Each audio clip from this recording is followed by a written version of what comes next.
Good morning. I'm Mayor Stephanie Burke, and I'm coming to you live from City Hall. With us today are members of the Cultural and Arts and Recreation Transition Team, and I'd like to introduce a few of them that are here today. We have Ken Krause, who was the chair of the committee.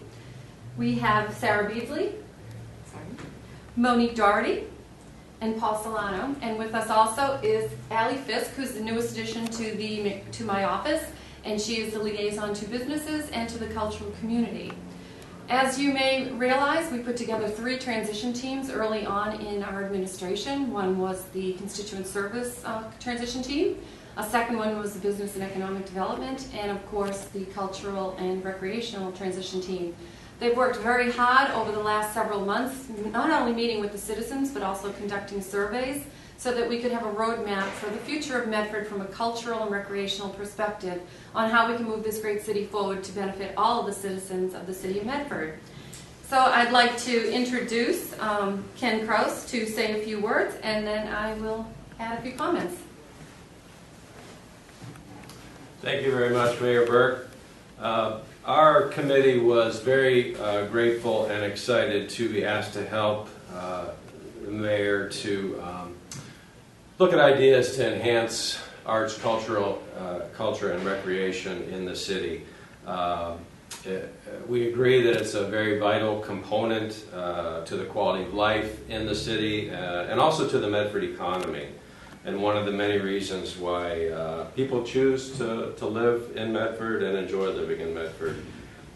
Some of the assets that we identified first was Medford's amazingly and growing diverse population, unique and fascinating history, talented artists, more than 80 well-run community organizations, a wide array of venues, big and small, central and spread across the community, ample open space, the Mystic River, and a strong arts program in our schools, not only visual arts but also drama and music. So what we wanted to do as a committee was to gather as much information as possible from the people involved or interested in arts, culture, and recreation, and get their ideas on how we can make these activities flourish for the benefit of everyone in the community. So we had 7 meetings as a committee. The first 3 were organizational meetings where we worked as a committee to kind of map out our process. And then 4 meetings that involved the public where we had an average of 11 people attend, which was good, particularly since we were in the winter months. And we, as Mayor Burke mentioned, put out a survey that was very straightforward, and it asked people 2 things. What can the city do to improve the organization or the area of interest that you're involved with? And what can the city do on a more general scale to improve arts, culture, and recreation in the community? We got hundreds of responses, and one of the challenges was boiling all that down into a report that we hope, as Mayor Burke said, is a roadmap for the city to follow. So we called those ideas into about 28 categories based on the most often mentioned areas, condensed those to 12 priority focus areas, and tried to organize them in a way that they could be implemented in short, medium, and long-term action items. So those were kind of in 5 or 6 broad categories. The first one being that we think it's important that the mayor and the city be a champion for arts, culture, and recreation in all aspects of the city operations. And the fact that she appointed this committee, was a strong statement to the importance in her mind of arts, culture, and recreation in the community. So that entails, being a champion, looking at the city planning strategically from all aspects of how city operations go, how planning is undertaken, and how communications are done. So if we can see the leadership from the city focusing on the arts, culture, and recreation as an important component of the city, getting that information to the community and working collaboratively with the organizations, we're going to see the type of improvement in the offerings and the programs that we all want. We realize it's going to take some additional personnel. We made some recommendations for key staff positions in leadership roles in arts, culture, and recreation. and also in the school staffing related to arts in particular.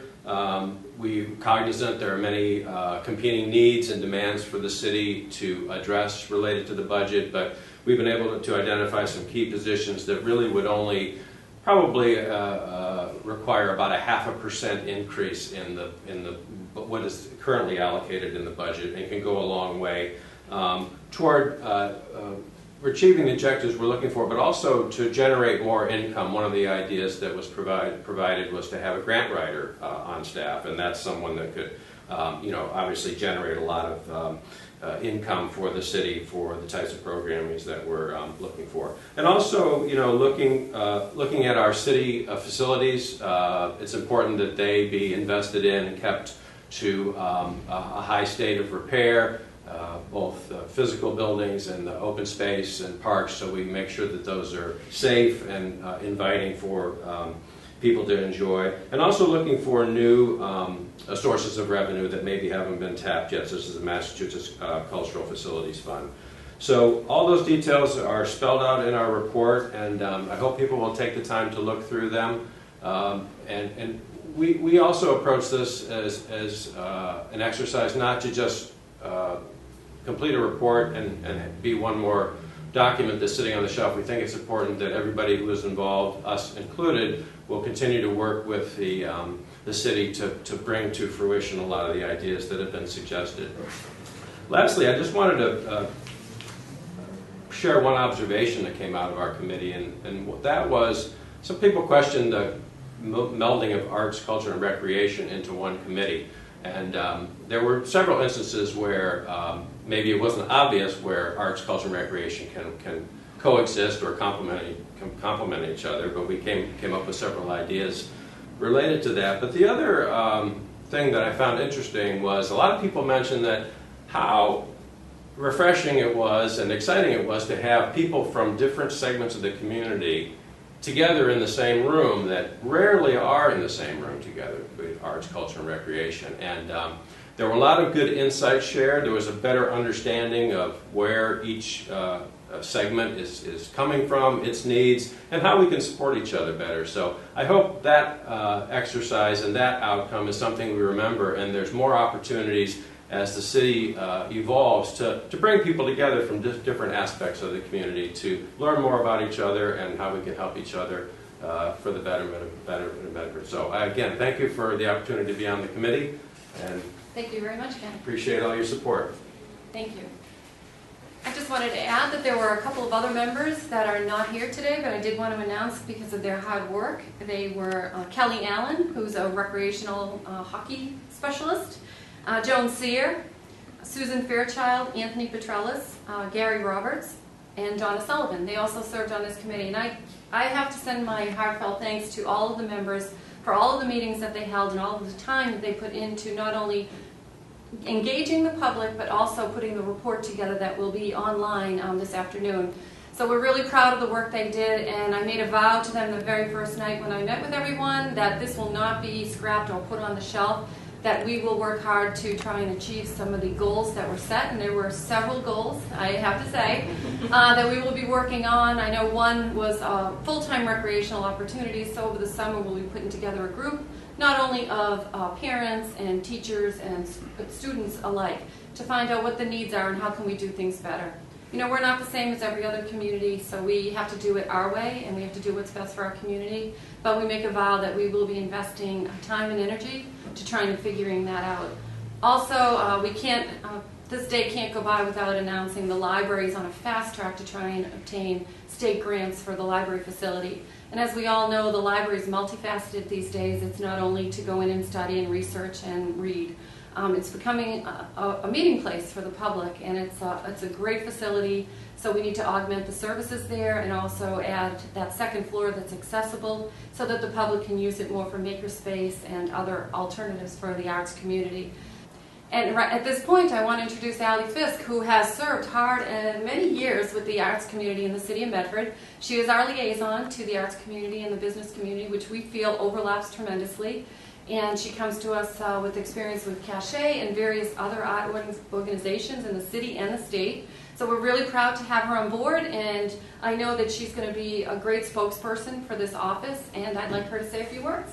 Thank you. Allie. Thank you very much. So, as Ken was saying, the report outlines many recommendations which we're very excited about. And while we do intend on addressing those recommendations individually, we feel like ultimately this is a really great roadmap for us to use as we move forward with planning in the city in general, as it applies to arts, culture, and recreation. As the mayor had said, we've made a lot of strides already based on these recommendations with the recreation focus groups that we're going to be putting together. Then also the library, and I did want to point out again that, addition of a full-time position, myself as the business and cultural liaison, really dedicated to making sure that the communication stays open between the cultural organizations and the city of Medford. And the position is also, it's a priority to help drive forward important arts initiatives and recreational initiatives in the city as well. I want to mention that we do recognize that public art, which was mentioned in the report, ranging from sculptures, murals, site-specific performances, and outdoor events, are a very integral part of our community. And we started working in partnership with the Medford Arts Council to smooth the path for public art projects, making it easier for artists to work with the city. And we want to promote and stimulate public art in the city. So we're proud to say that this list continues to develop very quickly. And in conclusion, we want to thank you again, all of the members, but also the public as well, for your contributions via the survey and the focus groups. And although the transition team process has concluded, we welcome feedback year-round and encourage you to reach out to us in regards to arts, culture, and recreation, and anything else here in the city of Medford. So thank you again. Thank you. Well, thank you very much for joining us today.